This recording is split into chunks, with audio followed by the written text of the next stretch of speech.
كما باركت على إبراهيم وعلى آل إبراهيم إنك حميد مجيد. محترم حضرات، سامعین اکرام، عزیز ساتھیوں،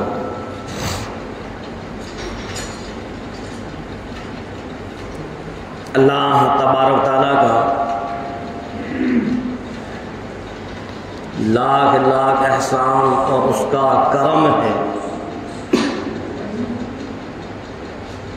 ہم اور آپ کو ایمان جیسی دولت سے نوازا.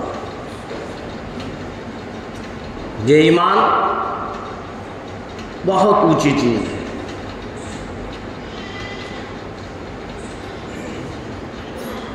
اس ایمان کے لیے صحابہ کرام نے بڑی بڑی قربانیاں دی.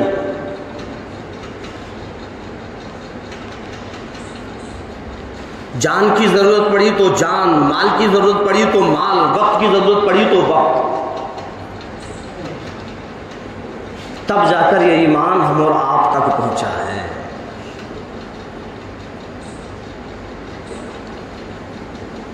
اب ہم کو یہ چاہیے کہ ہم اس ایمان کو بچانے کی فکر کریں.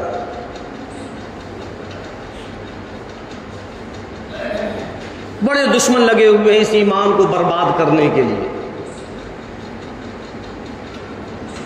نئی نئی تدبیریں اور نئی نئی سازشیں ہو رہی ہیں کہ کسی بھی طریقے سے یہ ایمان ختم ہو جائے، اس زمین سے اسلام ختم ہو جائے، مسلمانوں کو ختم کر دیا جائے. لیکن ان بدبختوں کو، ان نالائقوں کو، ان مردودوں کو یہ پتہ نہیں کہ اسلام ایک ایسا پودا ہے کہ جتنا اس کو تراشو گے اتنا ہی اور ابھر کر آئے. ہاں، بہت لوگ آئے اور انہوں نے بڑی بڑی تدبیریں اور سازشیں کی کہ ایمان کو ختم کر دیا جائے، لیکن خود ختم ہو گئے. ایمان وہیں کے وہیں ہے، مسلمان وہیں کے وہیں ہے، اسلام وہیں کے وہیں ہے. کہتے نہیں کہ اللہ کے یہاں دیر ہے اندھیر نہیں. ہمیں اور آپ کا مقولہ ہے، ہم اور آپ اپنے محاورہ میں کہتے ہیں کہ اللہ کے یہاں دیر ہے اندھیر نہیں. اور ایسی بات نہیں ہے کہ اللہ کسی کی طرف سے بے خبر ہو. وہ تو علیم بذات الصدور ہے، وہ دلوں کے حالات کو جانتا ہے، اس کو ذرے ذرے کا علم ہے، وہ ہر ایک سے، ہر چیز سے واقف ہے. اور اللہ تبارک تعالیٰ نے ہر ایک چیز کا وقت مقرر کر رکھا ہے. ہاں، لاکھ کوششیں کر لیں اور لاکھ تدبیریں کر لیں، کچھ نہیں بگاڑ سکتے، کچھ نہیں بگاڑ سکتے. وہ چیز الگ ہے کہ جب آپس میں مقابلہ ہوتا ہے تو جان لی بھی جاتی ہے اور جان دی بھی جاتی ہے. کیا اس سے پہلے صحابہ کرام شہید نہیں ہوئے؟ کیا اس سے پہلے صحاباؤں کی اولاد یتیم نہیں ہوئی؟ کیا اس سے پہلے صحاباؤں کی بیویاں بیوہ نہیں ہوئی؟ اللہ تبارک تعالیٰ کو ہر چیز کا علم ہے، ہر ایک بات کی خبر ہے. وہ اپنے بندے کی کسی بھی عمل سے بے خبر نہیں. کہیں بھی ہو، کسی بھی جگہ ہو، دشمنوں کے گھیرے میں ہو، اللہ ہر ایک کو دیکھنے والا ہے. ہم یہ نہ سمجھیں، کچھ جاہل لوگ ایسے الفاظ نکال دیتے ہیں کہ وہاں یہ سب کچھ ہو گیا، اتنے ختم ہو گئے، اتنے مر گئے، بم بلاسٹ ہو گیا، ایسا ایسا وہاں پر کتنا کتنا نقصان ہو گیا، لیکن اللہ کچھ کرتا ہی نہیں۔ ایسے الفاظ نہیں نکالنا چاہیے، کہیں ایسا نہ ہو کہ ہمارے ان الفاظوں سے اللہ ناراض ہو جائے اور ہم ہلاکت کا سبب بن جائیں۔ ہمارا کام صرف دعا کرنا ہے، ہر مسلمان کے لیے، ہر ایمان والے کے لیے ہم اپنی زبان سے دعائیں کرتے رہیں، اور ان دعاؤں کا قبول کرنا یہ اللہ کے ہاتھ میں ہے۔ ہاں، اور ہم ایسے اعمال بنائیں جس سے کہ اللہ ہماری دعاؤں کو قبول کرے۔ آج ہم اور آپ دیکھیں کہ ہمارا معاملہ کیا ہے، ہمارا معاشرہ کیا ہے۔ کوئی بھی گناہ کا پلیٹ فارم ایسا نہیں ہے جہاں مسلمان کھڑا نہ ہو۔ شراب خانوں کو جا کر دیکھو، جوؤں کے پھڑوں کو جا کر دیکھو، زناکاریوں کو ٹٹول کر دیکھو، چوری ڈکیتی کے پلیٹ فارم کو دیکھو، کون سی ایسی جگہ ہے جہاں مسلمان نہ ہو؟ جوا کھیلنے میں مسلمان سب سے آگے، عیاری مکاری کرنے میں مسلمان سب سے آگے، زنا خوری حرام خوری کرنے میں مسلمان سب سے آگے، شراب خوری کرنے میں مسلمان سب سے آگے، پھر اپنی زبان سے کہتا ہے کہ اللہ ہماری سنتا نہیں۔ اے پدرکی سجی کے مسلمانوں، شرم کر، جب تو نے شراب خوری کو عام کر لیا، زناکاری کو عام کر لیا، شراب خوری کے اندر اپنے آپ کو منہمک کر دیا، جوؤں کے پھڑوں پر بیٹھنا شروع کر دیا، پھر اللہ تیری کیسے سنے گا؟ پہلے اپنے اعمال کو سدھار، اپنے گناہوں سے توبہ کر۔ ہاں، ارشاد فرمایا پروردگار عالم نے، عالم یرو کم اہلکنا قبلہم من القرون انہم الیہم لا یرجعون۔ او میرے بندو ذرا غور کر لو پچھلی قوموں کے حالات کو۔ علم یرو کم اہلکنا قبلہم من القرون، کیا تم دیکھتے نہیں، کیا تم کو خبر نہیں ان لوگوں کے حالات کا جو تم سے پہلے قومیں تھیں؟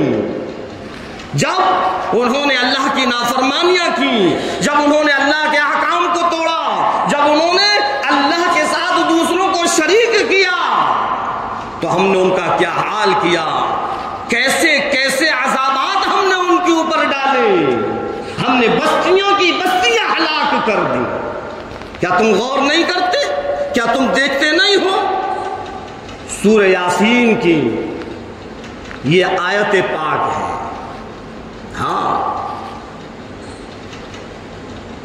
23ویں پارے میں 22ویں سے شروع ہوئی اور 23ویں میں ختم ہوئی۔ یہ ہے سورہ یاسین، بڑی فضیلت ہے سورہ یاسین۔ ہمارے پاس فرصت ہی نہیں کہ لاؤ کبھی دین کی باتوں کو سن لیں، دین کی باتوں کو سمجھ لیں، کبھی امام صاحب سے، عالم صاحب سے کچھ دین کی باتوں کو دریافت کر لیں، مسائلوں کو دریافت کر لیں، فرصت ہی نہیں۔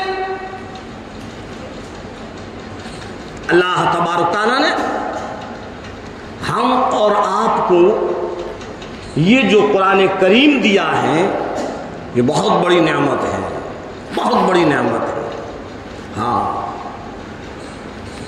اور یوں فرمایا اللہ کے رسول سرکار دو عالم صلی اللہ علیہ وسلم نے، لِكُلِّ شَيْءٍ قَلْبٌ، ہر چیز کا ایک دل ہوتا ہے۔ کون کہہ رہا ہے؟ سرکار دو عالم صلی اللہ علیہ وسلم، کہ ہر چیز کا ایک دل ہوتا ہے۔ وَقَلْبُ الْقُرْآنِ سورہ یاسین، اور قرآن کا دل سورہ یاسین ہے۔ بڑی فضیلت ہے۔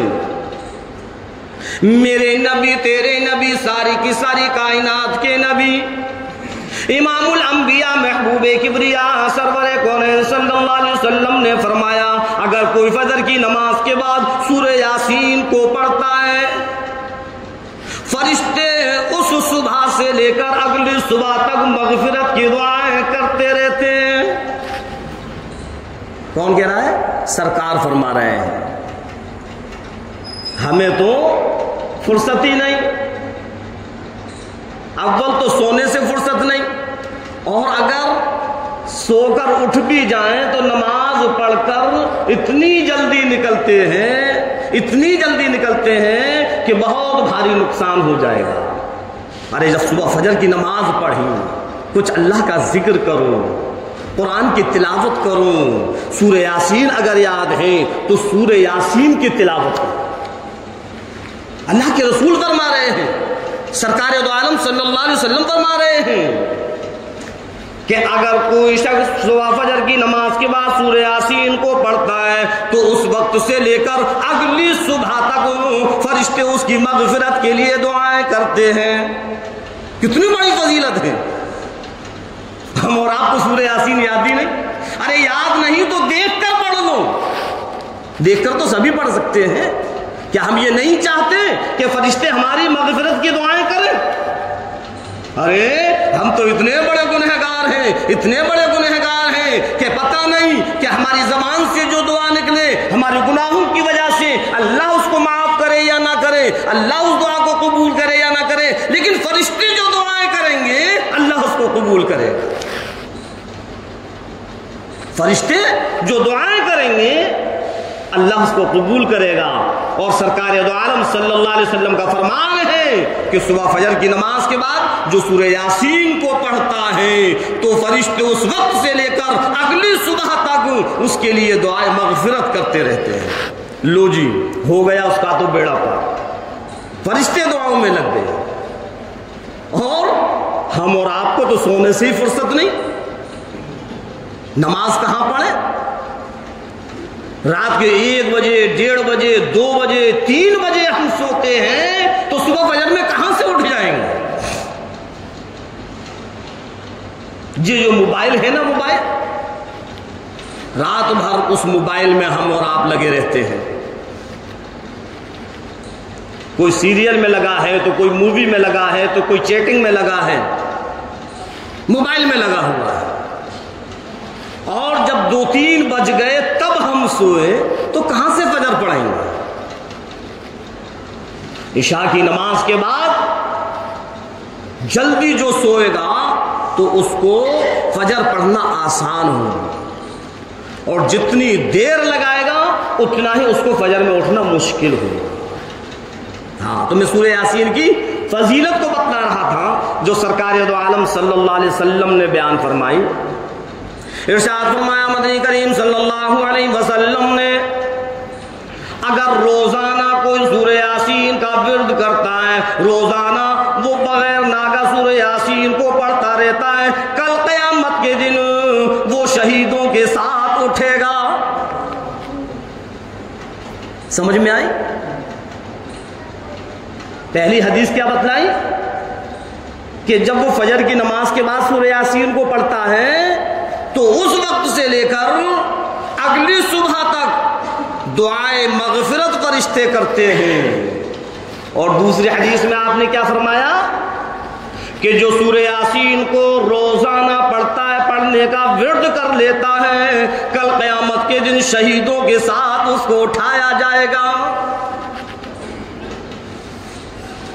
ارشاد فرمایا مدنی کریم صلی اللہ علیہ وسلم نے اگر کوئی یہ چاہتا ہے کہ میرے دشمن سے میری حفاظت ہو جائے، میں دشمن سے محفوظ ہو جاؤں، تو وہ سورہ یاسین کو پڑھا کریں۔ ہجرت والی رات ہے، پروردگار عالم نے اللہ کے رسول امام الانبیاء سرور کونین صلی اللہ علیہ وسلم کو ہجرت کا حکم فرما دیا۔ او میرے نبی، آج تم کو ہجرت کرنا ہے، دشمن لگے ہوئے ہیں، قطار لگی ہوئی ہے، لائن لگی ہوئی ہے، سرکار کے انتظار میں ادھر پروردگار عالم فرما رہا ہے میرے محبوب کسی کی فکر نہ کرو، سورہ یاسین پڑھتے جاؤ اور نکلتے جاؤ، ان دشمنوں کو خبر بھی نہ ہوگی، آپ نکل جائیں گے۔ ایسا ہی ہوا کہ سرکار سورہ یاسین پڑھتے گئے اور نکلتے گئے، پڑھتے گئے اور نکلتے گئے، کسی بھی دشمن کو خبر نہ ہوئی کہ سرکار کب تشریف لے گئے۔ ہم نے سمجھا ہی نہیں کہ سورہ یاسین ہے کیا۔ ارشاد فرمایا مدنی کریم صلی اللہ علیہ وسلم نے، اگر کوئی کسی قبرستان کے اندر جا کر بغیر کسی عوض کے، بغیر کسی مزدوری کے، بغیر کسی روپیہ اور پیسے کے، بغیر کسی کو دکھلاوے کے، صرف اللہ کی رضا کے لیے اگر وہ سورہ یاسین پڑھتا ہے، 40 دن کا عذاب پروردگار عالم ان مردوں سے ہٹا دیتا ہے۔ یہ ہے سورہ یاسین کی فضیلت۔ ارشاد فرمایا مدنی کریم صلی اللہ علیہ وسلم نے، اگر کوئی یہ چاہتا ہے کہ مقدمے سے میں بری ہو جاؤں، مقدمہ میرے حق میں ہو جائے، فرمایا مدنی کریم صلی اللہ علیہ وسلم نے سورہ یاسین کو پڑھ کر اللہ سے دعا مانگ کر پھر عدالت کی طرف جاؤ۔ کتنی فضیلتیں ہیں اس کی۔ ارشاد فرمایا مدنی کریم صلی اللہ علیہ وسلم نے، اگر کوئی یہ چاہتا ہے کہ میرا کاروبار ترقی ہو جائے، میرے کاروبار میں برکت ہو جائے، میرا کاروبار عروج پر چلا جائے، میرا کاروبار بھی صحیح طریقے سے پھل پھول جائے، ترقی ہو جائے، فرمایا مدنی کریم صلی اللہ علیہ وسلم نے اپنی دکان پر بیٹھ کر، اپنے کاروبار کی جگہ بیٹھ کر سورہ یاسین پڑھا کرو۔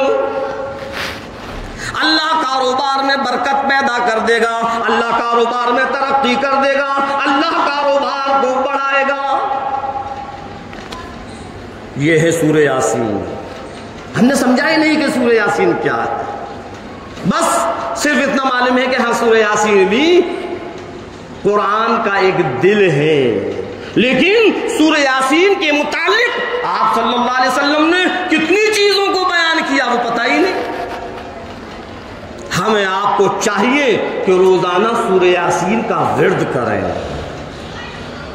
فجر کی نماز کے بعد سب سے پہلے سورہ یاسین کو پڑھیں۔ جب روزانہ ہم اور آپ سورہ یاسین کو پڑھیں گے تو پھر سب سے بڑی خوشی کی بات تو یہ ہے، دنیا تو جتنی ہماری تقدیر میں وہ ملے گی، وہ کہیں نہیں جائے گی۔ سب سے بڑی خوشی کی بات یہ ہے کہ ہم جب قیامت کے دن اٹھیں گے تو شہیدوں کے ساتھ اٹھیں گے۔ 15ویں صدی کے مسلمان کان کھول کر سن لے، امام الانبیاء سرور کونین صلی اللہ علیہ وسلم کا فرمان ہے، کسی اور کا نہیں، اور اس بات پر بھی یقین کرو سرکار کے فرمان میں شک اور شبے کی بھی گنجائش نہیں۔ دو ہی کلام ایسے ہیں جس میں اگر ہم نے شک اور شبہ کیا تو ایمان ختم، ایک اللہ کا فرمان، ایک اللہ کے نبی کا فرمان، اگر ہم نے شک اور شبہ بھی کیا تو ایمان ختم ہو جائے گا۔ ہاں تو آپ کیا فرما رہے ہیں کہ کل قیامت کے دن شہیدوں کے ساتھ اٹھایا جائے گا۔ ہم سورہ یاسین تو جب پڑھیں گے جب ہم فجر پڑھیں گے، فجر ہی نہیں پڑھتے، پڑے ہوئے اپنے بستروں پر، جب شیطان کان میں پیشاب کر کر سینے پر ناچ اور کود کر جب وہ اپنے خوشی کا جشن کرتا ہے تب ہم اٹھتے ہیں۔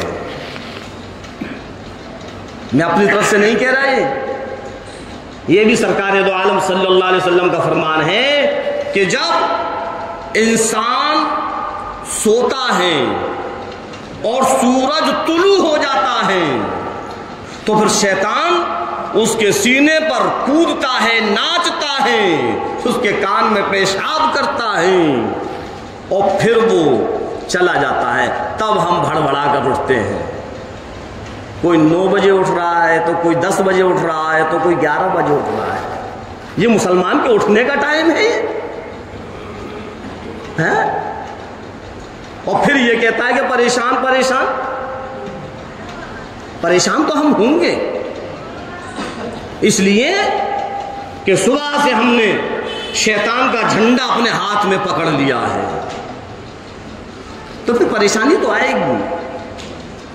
اللہ کے رسول سرکار دو عالم صلی اللہ علیہ وسلم نے یوں بھی فرمایا، جو صبح فجر کی نماز پڑھ کر اپنے کاروبار کی طرف نکلتا ہے، اس کے ہاتھ میں ایمان کا جھنڈا ہوتا ہے، اس کے ہاتھ میں اسلام کا جھنڈا ہوتا ہے، اور جو بغیر نماز پڑھے اپنے کاروبار کی طرف نکلتا ہے تو اس کے ہاتھ میں شیطان کا جھنڈا ہوتا ہے۔ اور جب ہم نے صبح شیطان کے جھنڈے کو پکڑ لیا تو اب تو ہم سے گناہ ہی گناہ ہوں گے، خطائیں خطائیں ہوں گی، پھر تو اللہ کی نافرمانیاں ہوں گی۔ جاگو اے مسلمانوں، جاگو، کب جاگو گے؟ اس غفلت کی نیند کو کب ختم کرو گے؟ کیا موت کا ڈر نہیں؟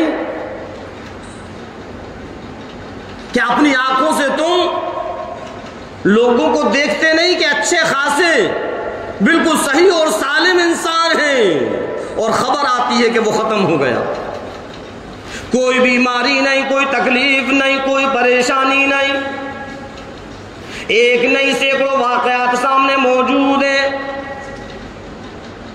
کل ہم نے اس سے ملاقات کی، رات کو صحیح اور سالم سویا، صبح خبر آئی کہ وہ ختم ہو گیا۔ کیا ہوا؟ اٹیک پڑ گیا، کوئی پتہ نہیں ہے کب کس کا وقت آ جائے۔ ہاں، ہر وقت اللہ سے توبائیں کرنی چاہیے، ہر وقت اللہ سے معافی تلافی کرنی چاہیے۔ آج یہ جو موبائل ہے، ہمارے جو نوجوان ساتھی ہیں ان کے لیے بوال جان ہے، لیکن ابھی وہ سمجھ نہیں رہے۔ ایمان کا بیڑا غرق کرنے کے لیے ہے یہ موبائل، خاص کر ہمارے نوجوان جو اس میں ملوث ہیں۔ کوئی کسی سے چیٹنگ کرنے میں لگا ہوا ہے، کوئی کسی سے بات کرنے میں لگا ہوا ہے۔ کیا ہو رہا ہے؟ ہم اگر کسی غیر محرم سے بات کریں گے تو یہ زبان کا زنا ہو جائے گا، اگر ہم کسی غیر محرم پر شہوت کی نظر ڈالیں گے یہ آنکھوں کا زنا ہو جائے گا، اگر ہم کسی غیر محرم کی آواز کو اپنے کانوں سے سنیں گے یہ کانوں کا زنا ہو جائے گا۔ اب بتلاؤ کتنے لوگ ایسے ہیں جو ان زناؤں کے اندر مبتلا ہیں؟ ہاں، اللہ کے رسول امام الانبیاء محبوب کبریا سرور کونین صلی اللہ علیہ وسلم نے یوں بھی فرمایا، ایک وقت ایسا آئے گا کہ گھروں کے اندر بدماشی عام ہو جائے گی، گھروں کے اندر گانے بجانے کی آواز آنے لگیں گی۔ جب بدماشی ہونے لگے، جب گانا بجانا ہونے لگے، پھر وہ یا رب یا رب یا رب کہیں گے، لیکن اللہ ان کی دعاؤں کو قبول نہیں کرے گا۔ سرکار فرما رہے ہیں پھر اللہ ان کی دعاؤں کو قبول نہیں کرے گا۔ آج ہم کہتے ہیں جی ہم تو اتنا مانگ رہے ہیں، اتنا مانگ رہے ہیں، اتنی دعائیں کر رہے ہیں، کچھ ہو ہی نہیں رہا۔ کیسے ہو؟ پہلے ہم اپنے آپ کو تو صحیح کریں، جو ہمارے دلوں کے اندر، جو ہمارے دماغوں کے اندر گندگی بھری ہوئی ہے، گناہوں کی گندگی، حسد اور جلن کی گندگی، عیاری اور مکاری کی گندگی، زناکاری حرام خوری کی گندگی، سود اور بیاض کی گندگی، جوا اور شراب کی گندگی، پہلے اس گندگی سے اپنے دلوں کو، اپنے دماغوں کو صاف تو کرو، تب اللہ پھر ہماری سنے گا۔ آج پورے ہندوستان میں ہر مسلمان دعا کر رہا ہے، حج کر رہا ہے یا نہیں کر رہا؟ اور پھر دیکھنے میں یہ آ رہا ہے کہ بمباری کم ہی نہیں ہو رہی، اور بڑھ رہی ہے، اور چھوٹے چھوٹے معصوم بچے شہید ہو رہے ہیں۔ اور پھر ہم یہ سوچیں اتنی دعائیں ہو رہی ہیں، اللہ سن نہیں رہا۔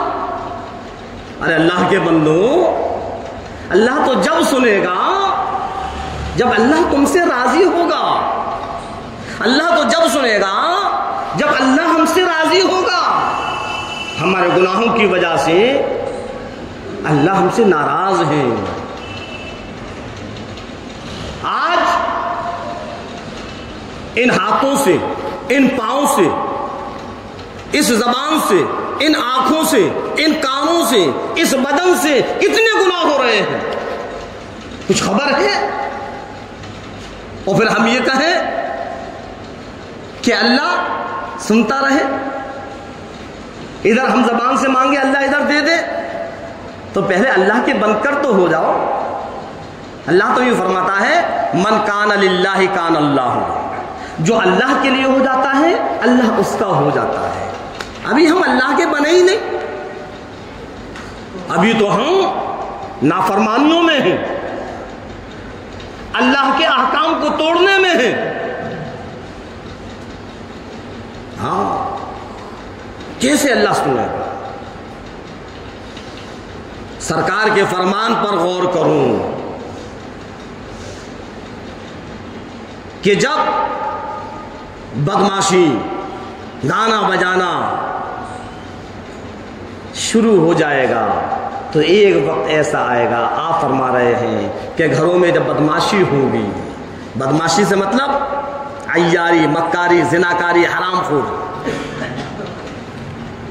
جوا، شراب، دھوکہ دھڑی، اور گھروں سے گانے بجانے کی آواز آئے گی۔ آج دیکھ لو، قرآن کریم کی تلاوت کرنے کے لیے وقت نہیں ہے، لیکن موبائل پر سیریل دیکھنے کے لیے وقت ہے۔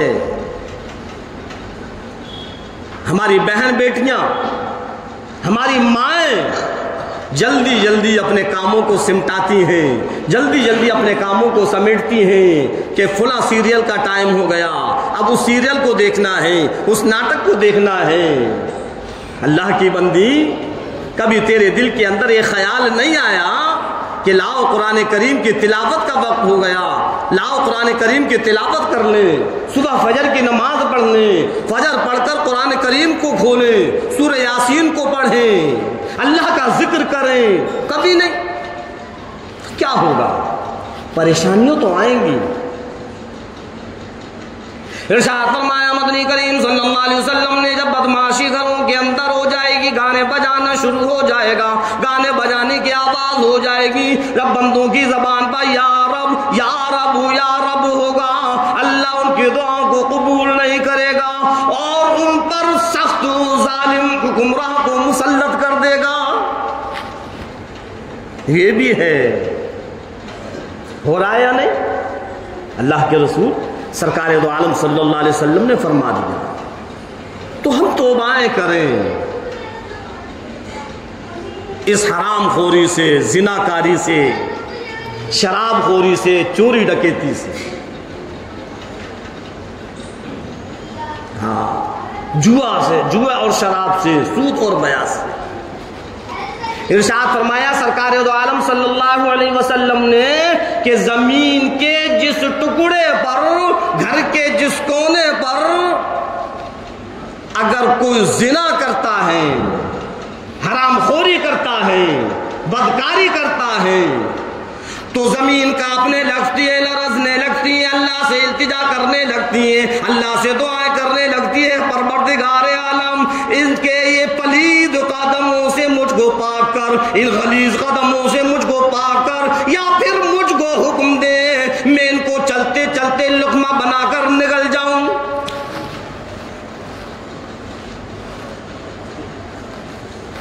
کیا ہوگا؟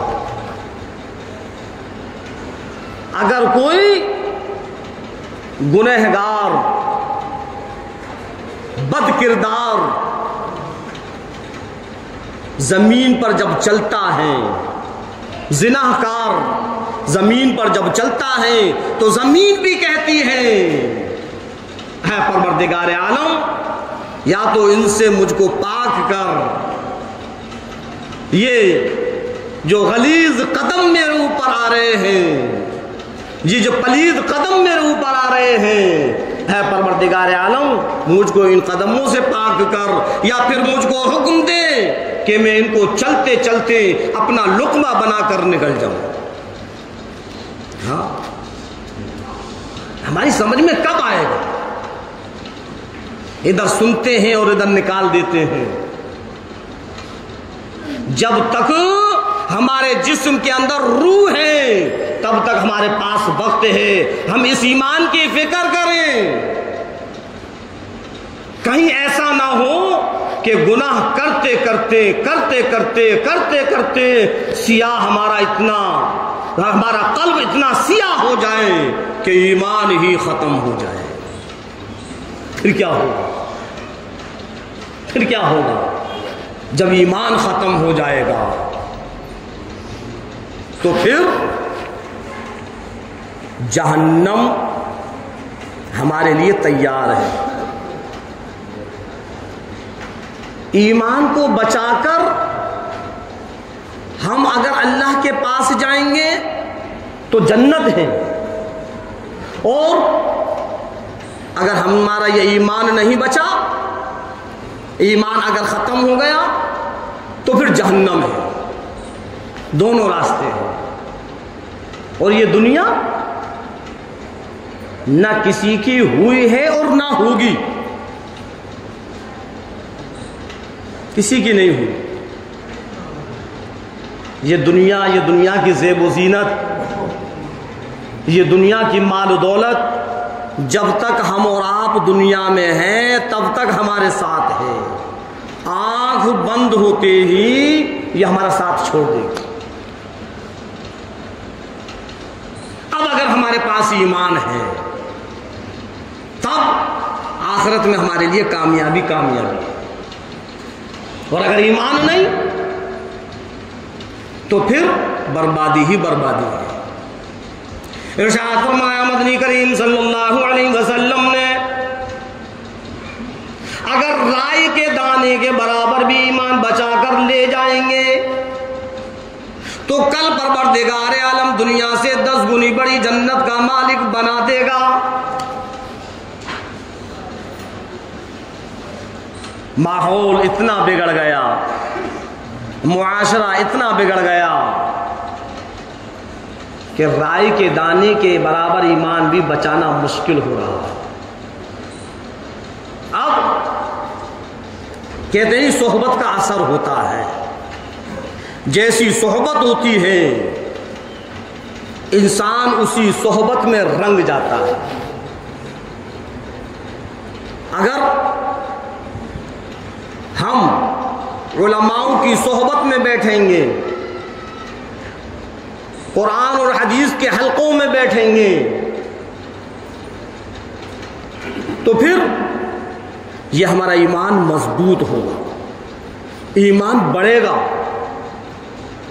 اور اگر اسی طریقے سے ہم گناہوں میں لگے رہیں گے، شراب خوری میں لگے رہیں گے، زناکاری میں لگے رہیں گے، تو ایمان اور گھٹے گا اور گھٹے گا اور گھٹے گا، اتنا گھٹ جائے گا، اتنا گھٹ جائے گا کہ گناہ کرتے وقت ہم کو یہ بھی پتہ نہیں چلے گا کہ یہ گناہ ہے یا نہیں، ہمیں اس چیز کا بھی احساس نہیں ہوگا۔ ابھی تو یہ احساس ہے کہ ہم نے یہ گناہ کر لیا، یہ گناہ ہے، لیکن جب ایمان بالکل گھٹ جائے گا تو پھر ہم گناہ کو گناہ سمجھ کر نہیں کریں، اللہ سے توبائیں کریں۔ میں ان نوجوانوں سے کہنا چاہتا ہوں، میرے عزیزوں، میرے دوستوں، اپنی زندگیوں کو یوں ہی برباد مت کرو، کچھ آخرت کی فکر کرو۔ کہ ہماری آخرت بن جائے، ہماری جنت بن جائے۔ کل جب ہمارے لیے فیصلہ ہو تو جنت کا فیصلہ، اور جنت کا فیصلہ یوں ہی نہیں ہو جائے گا۔ موبائلوں میں لگے رہیں، زنا کاریوں میں لگے رہیں، حرام خوریوں میں لگے رہیں، پھر تو جہنم میں پھینک دیا جائے گا۔ ایک اور حدیث بتلاؤں، اللہ کے رسول سرکار دو عالم صلی اللہ علیہ وسلم نے یوں بھی فرمایا کہ اگر کوئی کسی کی بیٹی کے ساتھ زنا کرتا ہے، کسی کی بہن کے ساتھ زنا کرتا ہے، کسی کی ماں کے ساتھ زنا کرتا ہے، کسی کی بیوی کے ساتھ زنا کرتا ہے، ارشاد فرمایا مدنی کریم صلی اللہ علیہ وسلم نے اس وقت تک اس کو موت نہیں آئے گی جب تک کہ اس کی بیٹی کے ساتھ زنا نہ ہو۔ سمجھ میں آئی؟ ارشاد فرمایا مدنی کریم صلی اللہ علیہ وسلم نے کہ اس وقت تک اس کو موت نہیں آئے گی جب تک اس کے بہن کے ساتھ زنا نہ ہو، جب تک اس کی بیوی کے ساتھ زنا نہ ہو، جب تک اس کی ماں کے ساتھ زنا نہ ہو، اس کو موت نہیں آئے گی۔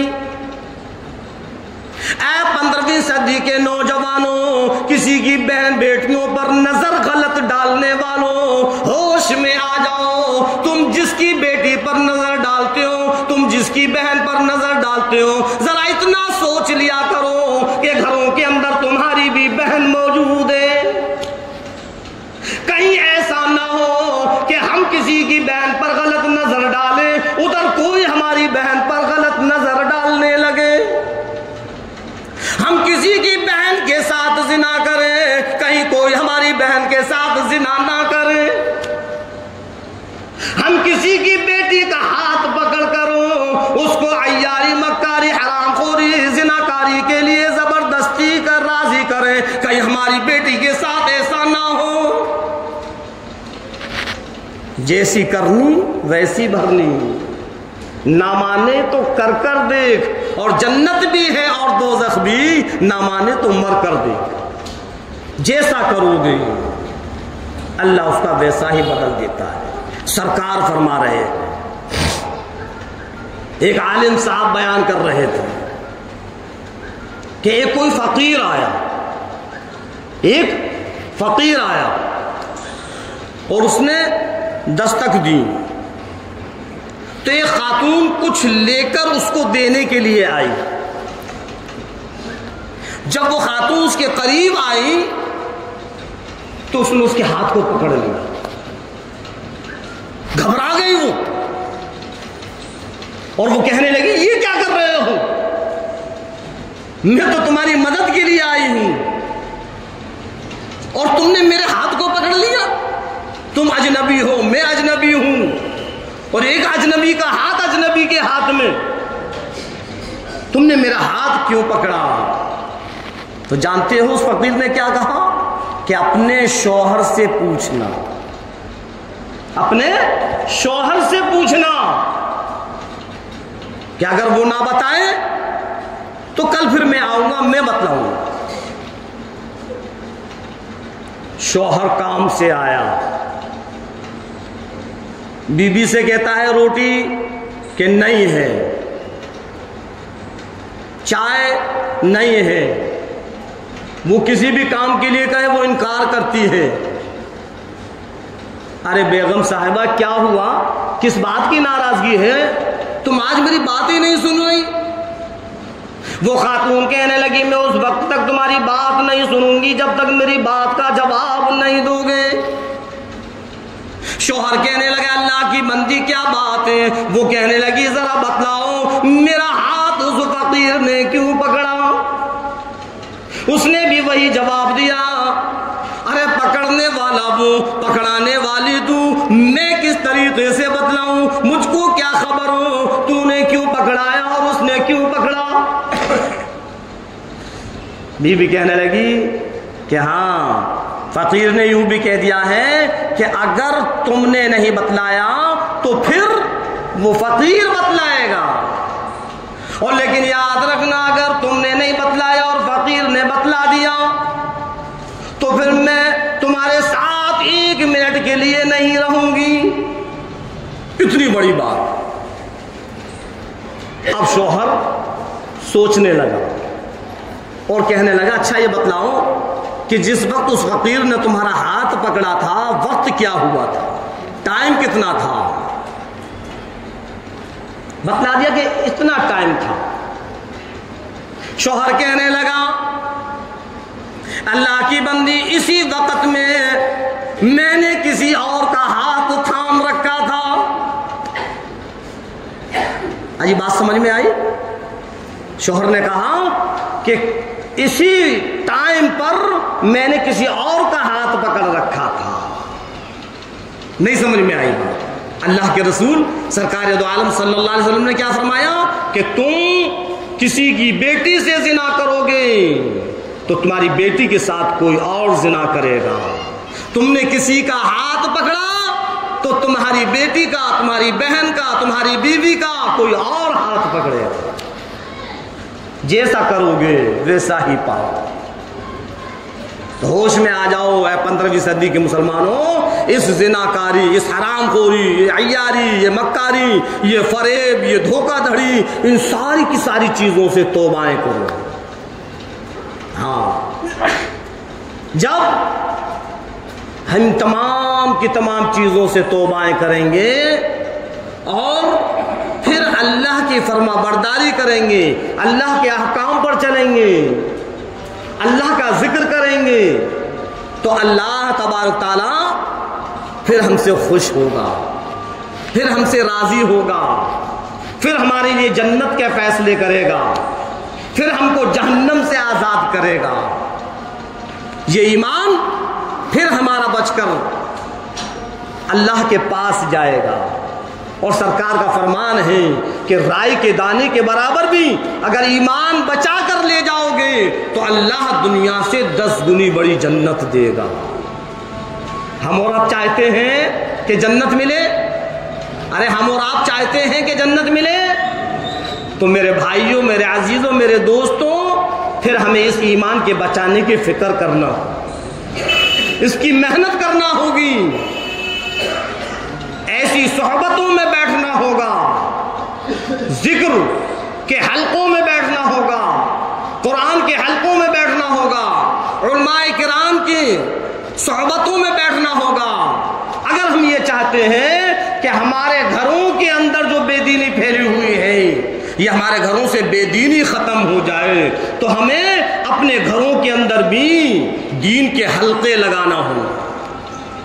اچھا ایک بات بتلاؤ, ہم رات اور دن جو نمازیں پڑھ رہے ہیں اور ہمارے گھر میں ہماری اہلیہ, ہماری بیٹی, ہماری بہن, ہماری ماں یہ بھی نمازیں پڑھ رہی ہیں, کبھی ہمارے ذہن کے اندر یہ بات آئی کہ لاؤ ہم ذرا دیکھیں تو صحیح کہ ہماری بیٹی کی نماز کیسی ہے, ہم ذرا دیکھیں تو صحیح ہماری بیوی کا قرآن کیسا ہے, ہم ذرا دیکھیں تو صحیح کہ یہ وضو جو کرتی ہیں کہیں ایسا تو نہیں کوئی کمی ہو, یا جو ہم وضو کر رہے ہیں کہیں ایسا تو نہیں کہ ہمارے وضو میں کوئی کمی ہو.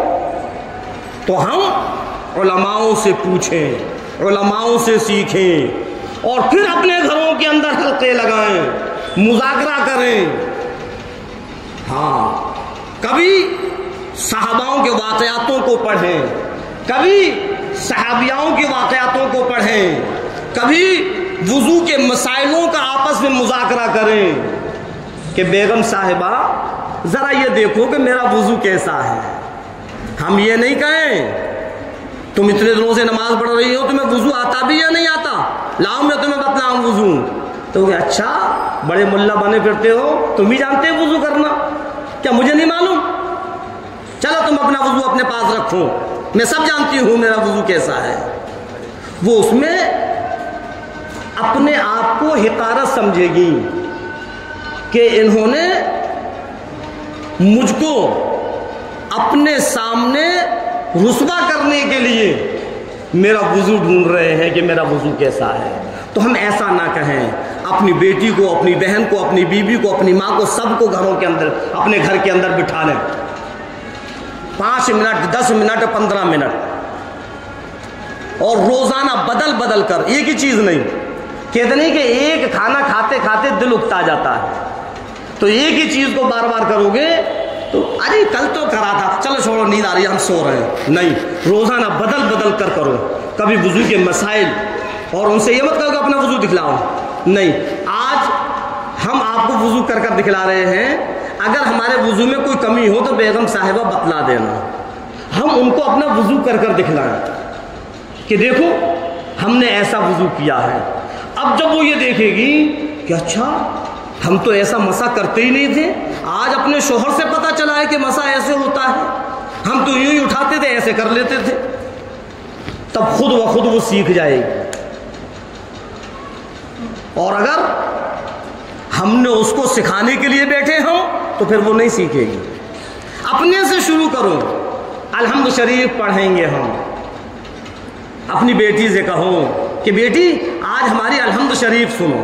سب بیٹھے ہوئے ہیں، بہن بھی ہے، ماں بھی ہے، بیوی بھی ہے اور بیٹی بھی ہے. ہم نے بیٹی سے کہا کہ بیٹی ہم اپنی الحمد سنا رہے ہیں، ذرا اگر کوئی غلطی ہو تو بتلا دینا.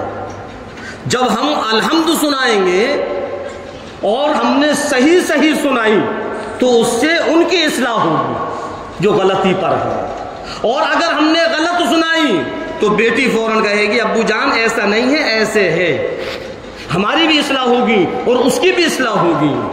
کبھی مذاکرہ کریں بھائی نماز کے شرائط کتنے ہیں، لاؤ آج نماز کے شرائط ہم سنائیں، تم سناؤ. کبھی ہم نماز کے واجبات کتنے ہیں. اس طریقے سے جب برابر ہم کرتے رہیں گے اور دین کے واقعاتوں کو، صحاباؤں کے واقعاتوں کو، نبی کی سیرت کو جب ہم گھروں کے اندر مذاکرہ کریں گے تو انشاءاللہ گھر کے اندر ایک دینی ماحول پیدا ہوگا. آج کیا ہوتا ہے، ماں موبائل پکڑے ہوئے ہے الگ، باپ موبائل الگ چلا رہا ہے، بیٹا الگ چلا رہا ہے، بیٹی الگ چلا رہی ہے، بہن الگ بیٹھی چلا رہی ہے، سب موبائلوں میں لگے ہوئے، کسی کو کوئی فکر نہیں. دین کا جنازہ نکل رہا ہے، گھر کے اندر بے دینی چھائی ہوئی ہے. اس بے دینی کو ختم کرو، اس بے دینی کو ختم کرو، ورنہ ہم اور آپ کی پکڑ ہوگی. کل قیامت کے دن اللہ تبارک تعالیٰ کہے گا الرجال قوامون علی النساء، او میرے بندے میں نے تجھ کو حاکم بنایا تھا، تجھ کو تیرے گھر کا سردار بنایا تھا، تیرے گھر کے اندر بگاڑ ہوتا رہا اور تو بے فکر رہا، تیرے گھر کے اندر بے دینی ہوتی رہی اور تجھ کو کوئی فکر نہ ہوئی. ہم گھر کے مکھیا ہیں، اپنے گھر کے امیر ہیں، اپنے گھر کے سردار ہیں، پکڑ ہماری ہوگی، کسی اور کی نہیں ہوگی. اپنی بھی اصلاح کریں، اپنے گھر والوں کی اصلاح کریں، اللہ سے ہم بھی توبائیں کریں اور اپنے گھر کے اندر سب کو بٹھا کر اور وہاں بھی توبائیں کریں، سب توبائیں کریں، گناہوں کی معافی تلافی کریں. نہ معلوم پروردگار عالم کس کی توبہ کو قبول کر لے، کس کی دعا کو قبول کر لے. ایک اپنی دعا کرنا، ایک چیز اور بتلاؤں، ایک اپنی دعا کرنا اور ایک مجمع کے ساتھ دعا کرنا، دونوں دعاؤں میں فرق ہے. اپنی دعا ہم کریں گے، ہمارے گناہوں کی وجہ سے نہ معلوم وہ دعا قبول ہو یا نہ ہو، لیکن جب مجمع میں دعا ہوگی تو اس مجمع میں کوئی تو ایک اللہ کا بندہ ایسا ہوگا جس کی وجہ سے اللہ تبارک تعالیٰ سب لوگوں کی دعاؤں کو قبول کر لے. اس لیے جب بھی ہم نماز پڑھیں بس یوں ہی جلدی جلدی اپنی دعا مانگ کر نہ نکلیں، امام کے ساتھ دعا کو مانگو. جب امام کے ساتھ دعا مانگیں گے تو جتنے بھی مقتدی ہیں سب ایک ساتھ مانگیں گے، اللہ نہ معلوم کس کی قبول کر لے. لیکن آج ہم اور آپ کا حال تو یہ ہے کہ عین وقت پر آئیں گے اور سب سے جلدی نکل کر جانے کی کوشش کریں گے. صرف 2 رکعت نماز پڑھی اور چل دیے. مقتدی دعا مانگ رہے ہیں، امام دعا مانگ رہے ہیں، اور لوگ نکلنے میں لگے ہوئے ہیں. کیوں؟ کیا دکھلاوا کرنے کے لیے آئے؟ کیا لوگوں کو دکھلانے کے لیے آئے تھے کہ ہم جمعہ پڑھنے آئے ہیں؟ صرف 2 رکعت نماز کو جمعہ سمجھ لیا؟ نہیں، اطمینان اور سکون سے 14 رکعت ہیں، سکون سے پڑھو اور پھر دعائیں کرو. فرمایا کہ عبادت کا مغز جو ہے وہ دعا ہے. بغیر دعا کے یہ نکلے تو یوں سمجھ لو کہ ہم نے پیڑ لگا لیا، لیکن جب اس کے پھل کھانے کا وقت آیا تو ہم چھوڑ کر چلے گئے. اور جلدی نہیں، اطمینان سے سکون سے دعا کرو. اللہ رب العزت ہم اور آپ کو کہنے اور سننے سے زیادہ عمل کرنے کی توفیق عطا فرمائے. وما علینا الا